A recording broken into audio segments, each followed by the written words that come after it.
Good evening, everyone. I'd like to welcome everyone to our pre-Rosh Hashanah share an educational presentation. This is the first of two that we will have before Rosh Hashanah, and then another one before Yom Kippur. Tonight's talk is entitled "The Courage to Be You," and it's dedicated in memory of Leah Bas Feivel. So let us start with trying to make sense and understand a bit about Rosh Hashanah. If I was to ask you, what is Rosh Hashanah? Somebody were to ask you in the wider community, you would say probably the Jewish New Year, which is true, but it doesn't tell us much about it.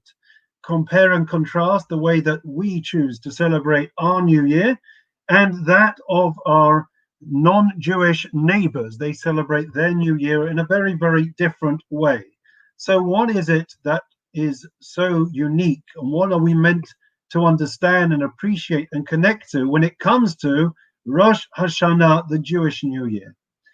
Well, our sages tell us that, in fact, and we sing it in the liturgy on Rosh Hashanah, Hayom Haratz Olam, that in fact on when it comes to Rosh Hashanah, it is the birthday of the world. And therefore, on Rosh Hashanah, we are celebrating the anniversary of creation. Now, the only problem with that is that it's not factually correct, because we all know that the world was created, in fact, on the 25th of Elul. So what, in fact, did happen on Rosh Hashanah? What is it that we are celebrating? Why do we describe it as the birthday of creation? And the answer is that it is the birthday of the creation of humankind. Adam and Chava, Adam and Eve, they were created on this day. And because they are the pinnacle, the purpose of creation, therefore, when they are created, therefore it is seen as the creation, the beginning of the creation of the world, because the whole world was created because and for the purpose of humankind to exist and to function and to act in a godly fashion in the world in which we live. So the idea is, of course, that we in this world are meant to be to the best of our abilities. We are meant to act in a godly fashion. That is the purpose. And therefore it is a celebration and a re-evaluation when it comes to Rosh Hashanah as to who we are and what we are meant to be. So that reminds me of the story of the wife that had a genie, and she rubbed the genie, and out came the genie and said to her, what is it that you'd like? And she said, well, I'm looking for the perfect husband. And what does that look like, says the genie? Well, he'll be up at first thing in the morning. He'll be dressed by 7 o'clock. He'll make sure that his bed is made. And then he'll make sure that he doesn't go on the internet all day long. He'll make sure that he goes for a run. He does exercise. He keeps himself in good nick and good trim, and so on and so forth. Says the genie, well, if you're looking for such a man, the only place that I can think that you're going to be able to find him is in prison. And the truth is that no one in this world is meant to be or is considered perfect. We are all born from the day of our birth with imperfections. And our job and our purpose in this world is, to the very best of our abilities, to see if we can perfect ourselves. Can we improve ourselves? Can we make ourselves slightly better each year, day in, day out? And therefore, the word for a human being, if anyone is following, would be, if I have a look at the comments, I'm sure you've already written that the word is, the phraseology is, Adam. Adam is from the Hebrew Adam, and the word Adam means earth. And therefore, the word, the association that is given to the first human beings is from the word earth, from which they were created. Adam was created from the earth. Why? Why is that significant? And the answer is because the idea of Adam, of Adam being from the earth is that the earth, as we all know, is the place where we plant things. It's the place that has such latent potential for anything and anyone to create. The possibilities are endless when it comes to the earth, more than anything else in this world. And that signified to us when we were created that man and woman's possibilities of creating and achieving and accomplishing in this world, friends, is simply unfathomable. It's incomprehensible what we are capable of. And that, in fact, is reflected in something that we all say every day. You know, when you have a newborn child and you're trying to educate that young baby as they start to speak. So we think that the first thing you're meant to say is Aleph, Bet, Gimel, Dalet, to teach the child the alphabet. But there is something that we are meant to teach our children even before that. Does anyone know what it is? The answer is that we are meant to say Modeh Ani. Let me translate a phrase, an adage that we're all familiar with, but we may not understand fully the meaning behind it. Modeh Ani lefanecha. I thank or I confess before you, God, Shehezarta bi nishmati, that you have returned to me my soul. You have given me a new lease of life. Every day is a new lease of life. Some people wake up and others don't. God, as it were, grants us every day the gift of life. But the verse carries on as follows. Shechezata bi nishmati v'chemla rabba emunatecha, which means you have placed your faith be'emunatecha, in those that believe in you. In other words, what Modeh Ani is really telling us is, yes, it is true that we are thanking God for giving us another lease of life, another day, another great opportunity. But at the same time, we are recognizing that God, as it were, has placed his faith in each and every one of us. God believes in each and every one of us every day. That's why he gives us a new lease of life. And the only question when we open our eyes is, do we believe in ourselves? God believes in us. He entrusts us so much so he gives us the most precious thing that he could, life itself. The question is, when we wake up and we get out of bed, do we actually believe of what we were created for, of what we are capable for? That is the million-dollar question. And I think that one of the questions when it comes to Rosh Hashanah is how much, to what extent, do we actually buy into and believe in ourselves the way that God believes in our capabilities, in our potential? You know, they tell a story about Rav Noach Weinberg. Rav Noach Weinberg, for those that are not familiar, he was the great founder of Aish HaTorah in Jerusalem, one of the great institutions and the earlier bastions of outreach in the world. And he was a real trailblazer and a real character, larger than life personality. And he believed that every person has the capability and the responsibility to make changes, to bring about changes, to make a difference in this world. And therefore he entrusted and invested tremendously in his students, that they should believe in themselves and be able to take out the torch of Judaism, the warmth of Yiddishkeit, the beauty and our eternal values to the world at large. And he sent out tens of thousands of his students to the world at large to enrich it, to inspire others. But one of the things he did, and it's well documented, is he was very, very direct and very, very straight talking and very persuasive.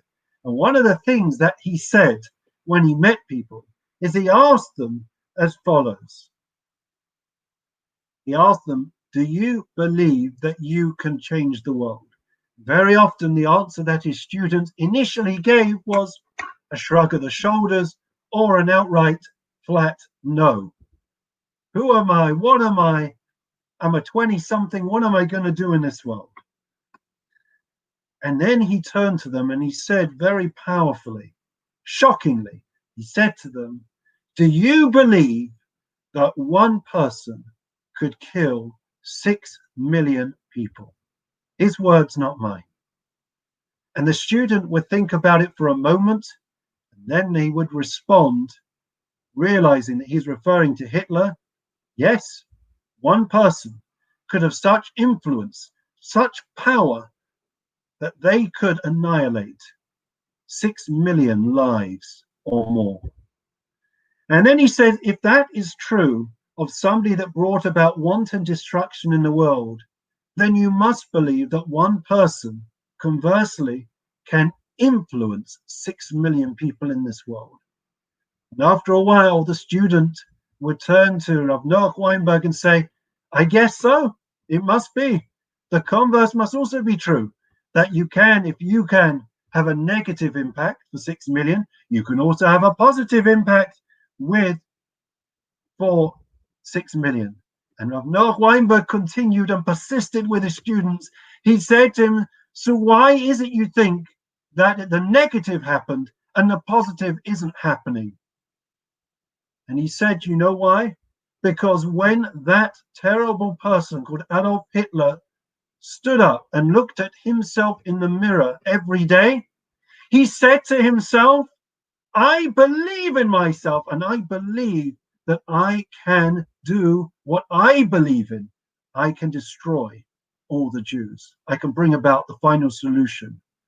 Rav Noach Weinberg said, the reason why you haven't influenced 6 million, he said to his students, is because you don't have enough belief in yourself.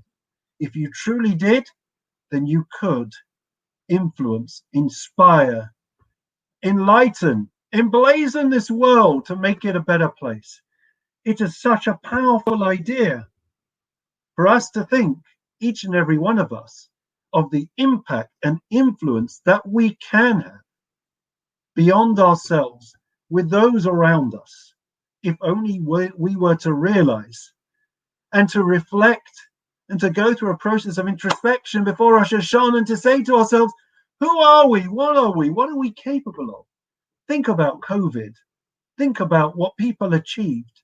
We started off, so many people thinking that we were in quarantine, in lockdown, impossible for us to do anything, to achieve anything. You only have to think about a 99-year-old, feeble old man who became world famous, Captain Tom. And he decided that he could make a difference, even if he was restricted, even if he was confined to his home and his back garden. And you know what he did? He said, I'll do what I can. What am I capable of? I'm capable of walking up and down my garden. Maybe I'll raise £1,000. And he started. And as day after day, he started to walk backwards and forwards in the back of his garden, not thinking that it would make any lasting impact. Maybe he'd raise £1,000. His influence, his efforts, his giving all to what he believed in, it lit the world at large. And from trying to raise £1,000, and when he reached his goal of walking 100 laps up and down his garden, as we all know, he had raised over £32 million and walked 100 times the laps of his garden. If you would have asked Captain Tom a few weeks before this, you've got the capability of raising £32 million, of injecting a real boost to the NHS, of influencing and inspiring people across the globe, he would have shrugged his shoulders. He would have scoffed at you and he would have said, that's absolutely ridiculous. I'm 99. Who knows how long I'm going to live? Me? I can't do anything. I'm not a politician. I'm not a celebrity. I don't have money. And yet, with tapping into his potential, even at 99 years old, he was able to transform the fortunes of countless hundreds and thousands of people by raising that money. And in fact, that is what we say When it comes to our prayers, we say during the high holy days, we say, Al tashlicheni le'ed zikna, we prayed and beseech the Almighty that do not cast me astray, le'ed zikna, at the time of my old age, when I become elderly. It doesn't refer to us, to a physical ailing. It's about the mentality, about our mindset. You can be young and you can be old, or you can be old and you can be young. It's all about up here, about the Rosh of Rosh Hashanah, about your mindset. If you have the right mindset, anything and everything becomes capable. Think about an apple. We dip the apple in honey when it comes to Rosh Hashanah, and we eat the apple and honey. I'd like to share with you a suggestion. Think about an apple. What's an apple? You know what it is? It has a little seed in it. And those little seeds, what are they capable of? You know what they're capable of? They're capable of planting hundreds and thousands, and over the course of time, millions of apples. Over the course of time. Little do we know the potency, the power that is contained in one seed.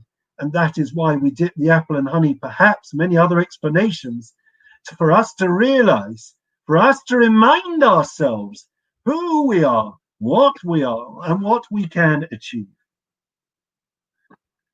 And yet, we find time and again that we don't do it, that we come to Rosh Hashanah, and very often we are disappointed in the year that's gone.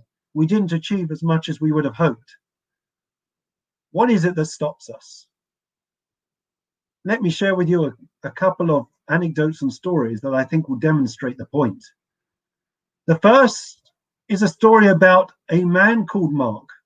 He was a young guy who had hopes and dreams of making it big in New York, and so he decided to apply, and he got himself a job in a brokerage. And at 18 years old, he got this job, and every day he'd walk the same way to work. And on the way, he went past this shop, this exquisite restaurant, and it had a very special bottle of wine that was on display in this posh restaurant. He knocked on the window. He was enchanted. He couldn't take his eyes off this bottle of wine, and he asked the waiter, "Can you tell me about this bottle of wine? You know, what's it? How special is it, and what does it cost?" The owner said, "This isn't a bottle for you," turning up his nose. "This bottle is from 1895. It's a special vintage. Its value is $10,000. There's no way you would ever be able to afford it." And day after day, he walks past and he dreams of being able to one day drink from this beautiful vintage. He works very hard, and after 3 years, his boss calls him into the office and says to him, "You've been a diligent employee, and we want to reward you. We want to give you a new position. You are now going to be elevated. You're going to be an assistant broker." Wow. And as a token of our appreciation, in recognition of your sterling efforts, we want to give you an envelope, a bonus, $10,000. He opens it, Mark, sees the money, and all he can think about is this restaurant and trying this bottle of wine that he's been dreaming about, fantasizing about. He runs as fast as his legs can take him, and off he goes, and all of a sudden, he arrives at the restaurant, sits down, and he says, "I want to have this wine in the window." He says, "You're not going to be able to afford it." He shows him the money. He says, "Okay, this is going to take some time, and in order to appreciate it, you need to have a dinner." "Sure." He says, "Okay, bring the dinner. I'll start with the dinner." So he says it will take around 10-15 minutes. So they start with the first course. And as they bring the first course, they say, "Listen, to have the first course on its own, it doesn't really go with your palate. You must have a white wine." "Sure," he says, "I have a glass of wine." He has a glass of white wine. Finishes the first course. They still haven't brought it. They says, "Well, listen, have the soup. And if you're having the soup, a glass of red wine really goes with this." So he says, "Sure, bring me a glass of red wine." Cut a long story short, couple of glasses later, and he is already inebriated. He doesn't know what day it is. He's not used to having these rich foods and this alcohol, and he is feeling rather intoxicated and shikker. Eventually, they bring the bottle to him, and he can hardly see the waiter in front of him. They ask him, do you want to smell the cork? He says, nah, don't bother, just pour it. I've been waiting for this, I want to drink it. They pour the bottle, this $10,000 bottle of wine. Everyone's watching to see if he's going to enjoy it, to see what his reaction is to this exquisite vintage. He lifts the glass, and as he's about to drink it, his hand starts to shake. He's so shikker, and he pours it all down his clothes, all down his trousers, all down his shirt. Tries again. They say, should we help you? No, I'll do it. Lo and behold, pours another one. Same thing happens. Same thing happens with the third time and the fourth time. And eventually, he's so shikker, he falls asleep on the table. A couple of hours later, they awaken him. They say, it's time to get out. I'm sorry, it's the end. You've got to pay up. You've got to get out.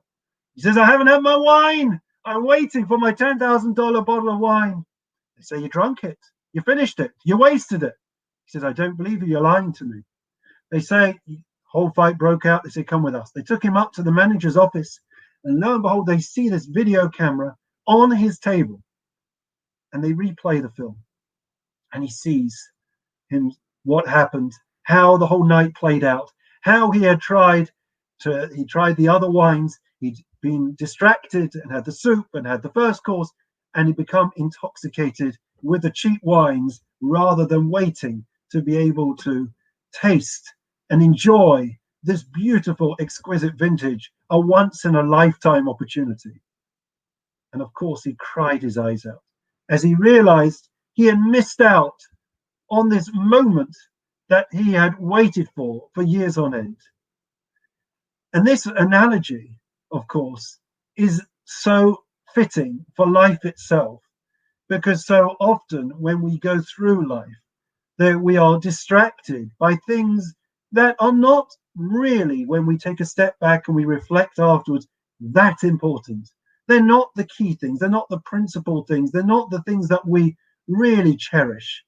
But yet, along the way, the cheaper wine, the other distractions of life, they take us astray. They divert our attention from what's really important in life. Rosh Hashanah is all about being in touch with who we are and what we are truly capable of, so that we can really enjoy and make the most of the opportunities of true life, rather than the distractions of life and missing out on what we are here for, on leading a fulfilling, meaningful, accomplished lifestyle. They tell the story about a camel that was asked by another animal and said to them, why is it that I noticed that you have such long eyelashes? Says the camel, the long eyelashes, you should know, are because I walk thousands of kilometers in the desert, and the eyelashes protect my eyes from all the sand. Ah, I see, says the horse. Okay, so can you tell me why you've got those big clumpy hooves? Again, I tell you, because we have to walk such long distances, we can travel further than any other animal, and therefore we need to protect our feet. We need these clumpy feet, so in order to protect them. Ah, says the horse. And can you tell me why you've got these humps on your back? Of course, says the camel. We are able to store up tremendous amounts of water so that we are able to travel great distances. Says the horse, I get it. I get why you've got the eyelashes. I get it why you've got the hooves. I get it why you've got the humps. But how do they all help you when you are in a zoo and you're in a cage? We have such great potential, but so often we encage ourselves. We don't realize that, in fact, it's all about us. We decide the parameters, the boundaries of what we are capable of. The same way as Captain Tom was able to see and able to tap into his potential, and great vistas were out there, so each and every one of us, we don't realize what we are capable of. When it comes to Rosh Hashanah, It's for us to be able to consider what we are doing, what we are prioritizing, how we are leading our lives, and to set out our blueprint, our plan for the year ahead, of our ambitions, of what we want to accomplish and achieve. Are we going to stay engaged? Are we going to stay enslaved? Or are we able to free ourselves and to be able to travel to new places, to accomplish and to achieve things that we never ever experienced previously? That's the point number one that I want to bring to your attention tonight. The second point. So the first point is it's all about realizing, considering what we are truly capable of. That's about our thoughts, our thought process, sitting down and considering how we lead our lives, how we prioritize our lives, and how we can perhaps consider our priorities and what's important to us, and to be ambitious and to dream and to think big about what we could possibly accomplish and achieve. But there are things that very often inhibit and stop us from becoming and achieving in life. Let me share with you just a couple of things. The first one, I think, especially for youngsters, is the fact that we live in an automated world. Think about it. Anything and everything that we have in life can, if we want, become automated. Nobody goes shopping anymore. Everything is at the click. And even the stacking of the shelves, driving a car, whatever you want, you have every device. You don't even need to click a button. You just speak to it. Everything is done for you. And when everything in life and the society in which we live, it's all about making life easier for ourselves, more convenient, less hassles, less effort. That in itself poses a tremendous danger to honest, true growth. Because whatever we want to achieve in life, anyone that has achieved anything, consider, and I'm not going to take up your time, any of the Nobel Prize winners, any of those people that we look up to as trailblazers, pioneers, those people that have left a great legacy in the world, each and every one of them only accomplished, they only achieved when they were able to toil, to put in effort. And that is a message for us and for us to inculcate to our next generation. Things that come easy are not necessarily that precious, that worthwhile. Where we toil, where we put an effort, where we invest ourselves, that is where we are going to reap the rewards. We say it every day when we say benching, Hazorim Badima Barina Yixo. If we sow the seeds which takes effort with tears, then Hazorim Badima Barina Yixo, then we will with joy, with ecstasy and elation, we will be able to reap the rewards from our efforts. It's the absolute antithesis. It's counterintuitive to everything in our society. Everything is on tap. Everything is easy. But growth and things that we value, like relationships, that takes real work. That takes real investment. And if you want to take shortcuts, then it's very, very superficial.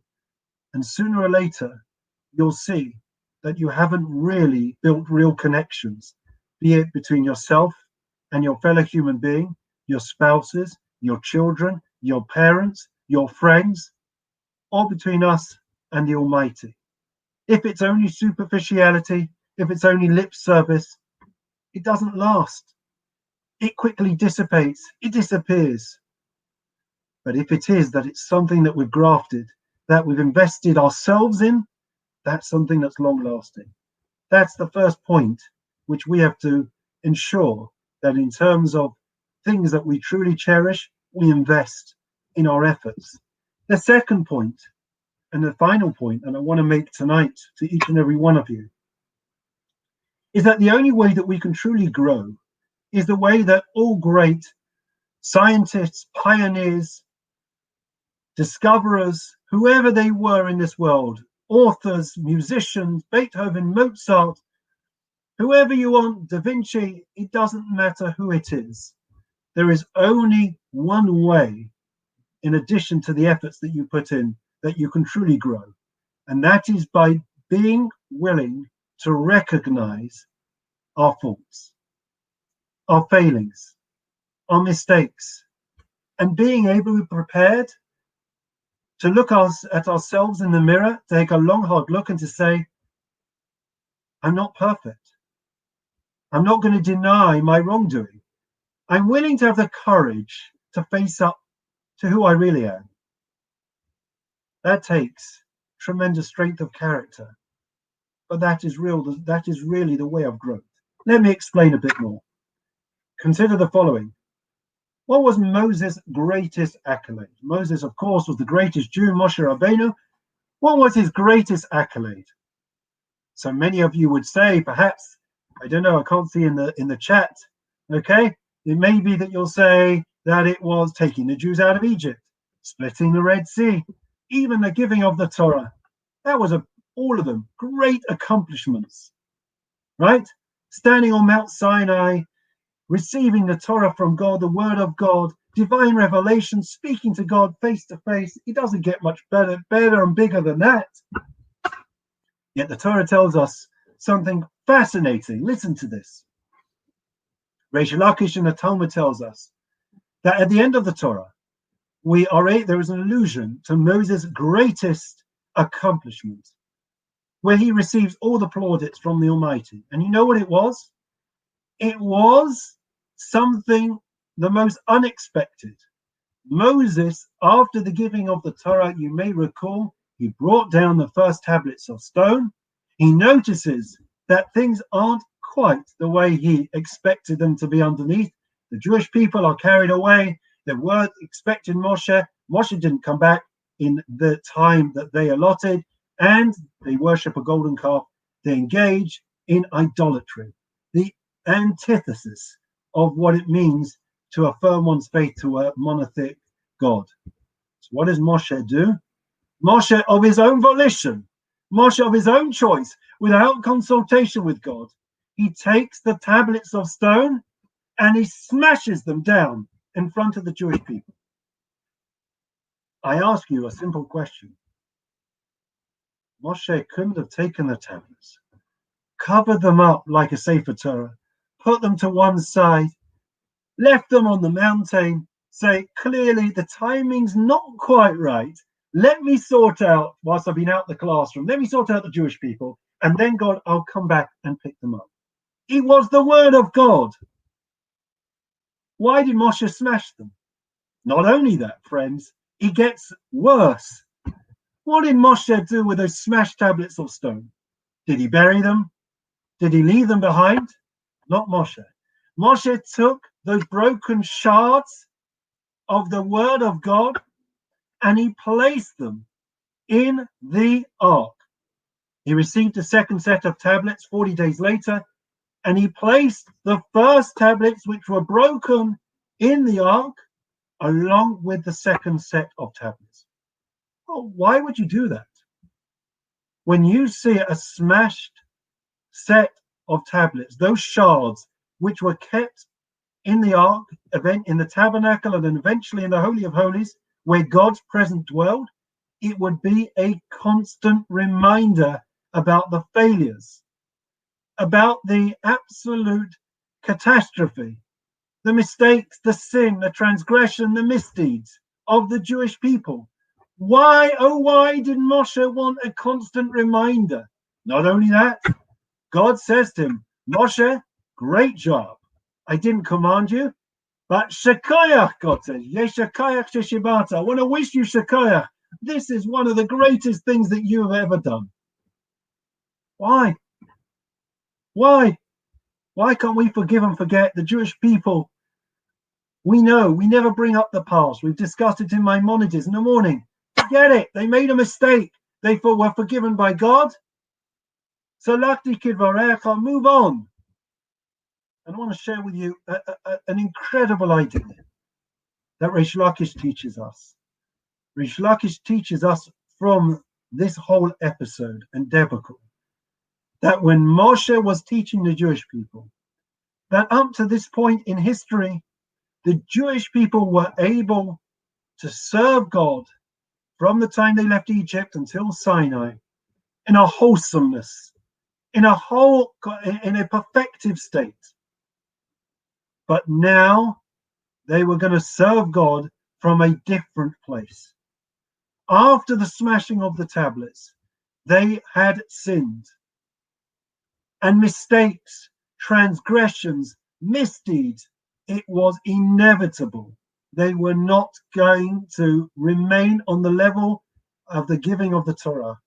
Moshe wanted to impress upon the Jewish people, not just at Sinai, but for every single generation, even our generation, that the way to serve God is precisely through the brokenness, through mistakes, through the broken shards, through recognizing our failures, our downfalls, our setbacks. That's the way that we become godly. Because when one has a setback, when you make a mistake, how do we respond? What's the Jewish reaction? You know what the Jewish reaction is? That we recognize it. We accept that we've made a mistake and we learn from it. And by regretting it, that fuels and propels us to want to come closer to God. That fuels us to improve ourselves. And therefore, the same way as Lahavdil, Thomas Edison, it took him 1,000 attempts to create the light bulb. So it is that each attempt, each time that we make a mistake, each time that we err in our lives, we realize how mistaken we are. We regret it. And it propels us. It gives us the energy to come closer to God, to learn from those mistakes, and to have the energy and the determination to push ourselves, to grow, to learn, and to improve.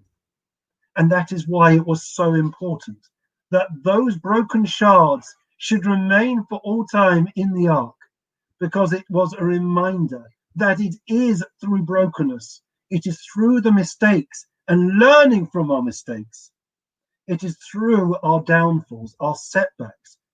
It is if we are willing to learn from it and to take the energy from our setbacks that we are able to grow and to develop and to achieve even more. And that's why it's the very same Rosh Lakish, friends, who actually says an astounding statement. He says that a person who does a sin intentionally you ate a beef burger from McDonald's, okay, with all the trimmings.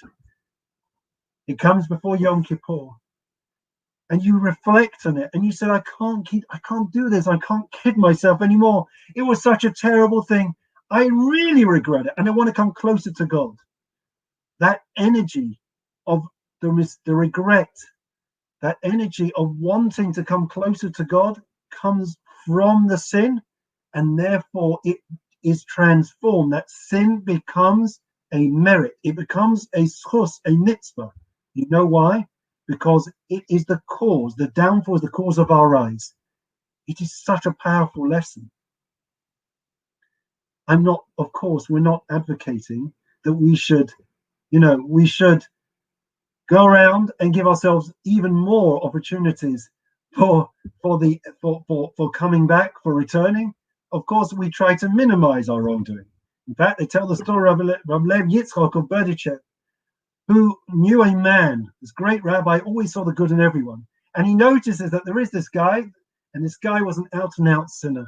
He ate on Yom Kippur. He smoked in public on Yom Kippur. It was outrageous. He flagrantly, brazenly broke every command under the sun. And Rabbi Lev Yitzchak approached this man and he said to him, you know what, I am exceptionally impressed with you, because he said that I can see that you are somebody who is honest. And he said to him, you know that if you honestly repent, you use your honesty to repent, then whatever you have done in the past becomes transformed into a merit, into a good deed, because it is the cause of your rise. The man laughed at him at the time. He says, if you think I've done a lot of sins this year, which are opportunities to turn into mitzvot, Wait till you see how many I'm going to do next year, which will have even more opportunities to transform into mitzvot. He joked, he scoffed, made fun. But the lesson was not lost, and a few years later, he transformed himself and he became a true penitent, a Baal Teshuvah. And therefore, I think we'll conclude with this. You know, we have the shofar, we have different sounds.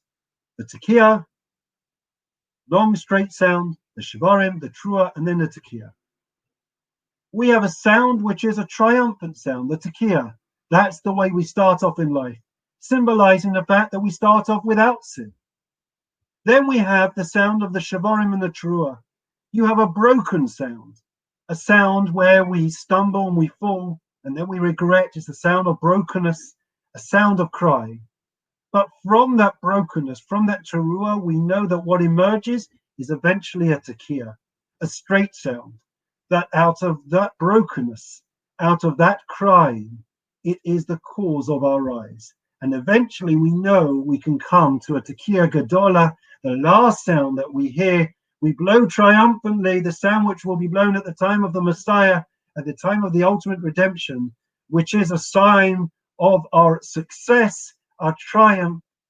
And that is what we all hope and pray for, that please God, that this year we will all be able to have the courage, the strength of character to make the necessary adjustments, to reflect on our lives, to recognize our greatness for the potential that we have, the opportunities we have for growth, to believe in ourselves, not allow the inertia and the apathy and the automated world that we live in to take over us, and therefore to spur ourselves on to growth and to recognize our mistakes. And in this way, please God, we will all be able to be written in the book of health, happiness, accomplishment, and success, and health and an end of COVID in our time.